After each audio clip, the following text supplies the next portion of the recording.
Hello all, I'm Robert and welcome to my Rhineland railway network. Okay, I bought some rolling stock, some freight cars.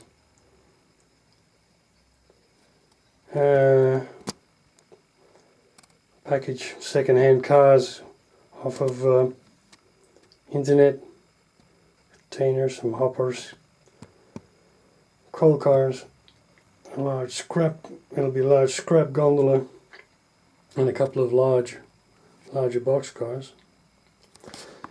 But it doesn't end there. If you're doing operations, then so I've added them.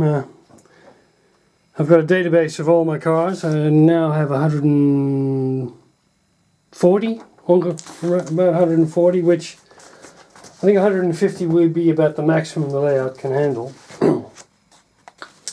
Then, of course, make the car cards for each of the. Give them an ID. Make the car cards. There are 8 cars in the package. Then the waybills. The waybills for each car may change. Then perhaps do some weathering. Add some graffiti and weathering to the cars. And individually ID the cars with either white or dark gekochte numbers. So and then they can finally go on the layout and become part of operations. So just keep that in mind if you are doing operations, that you need to do your administration as well.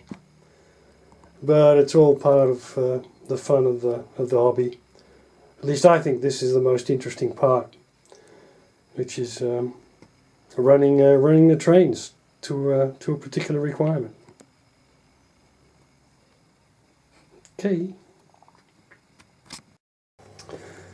Well, although it's a bit of a chore to individually identify every car on your layout, like I've done, and creating car cards for all your cars. Advantage is, though, that you can track any issues with cars.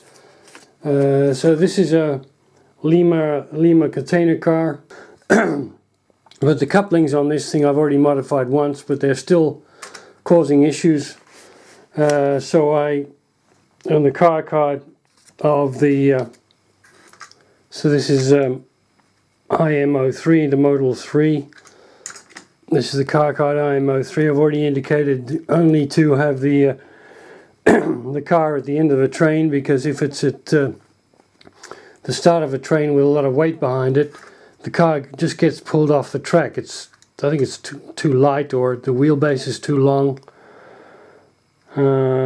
Whatever it is, it uncouples and it gets pulled off the track. So I've got little sheets here, and I can just change the couplings again.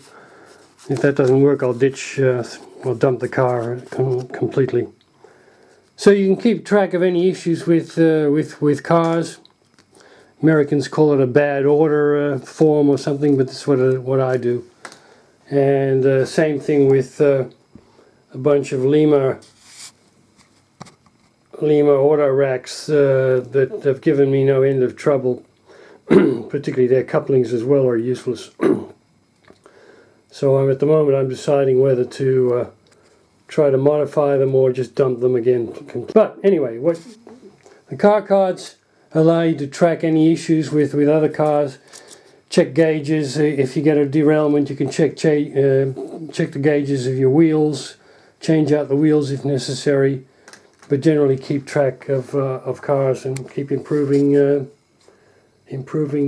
reliability. So that's a positive. So my recent purchase of a batch of second-hand cars, now ready for the layout. They've all been individually ID'd.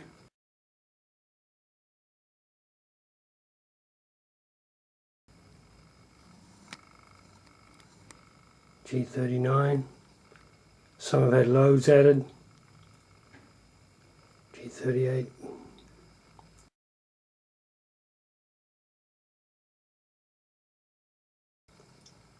Some graffiti and weathering to some of the cars. Flat with a container.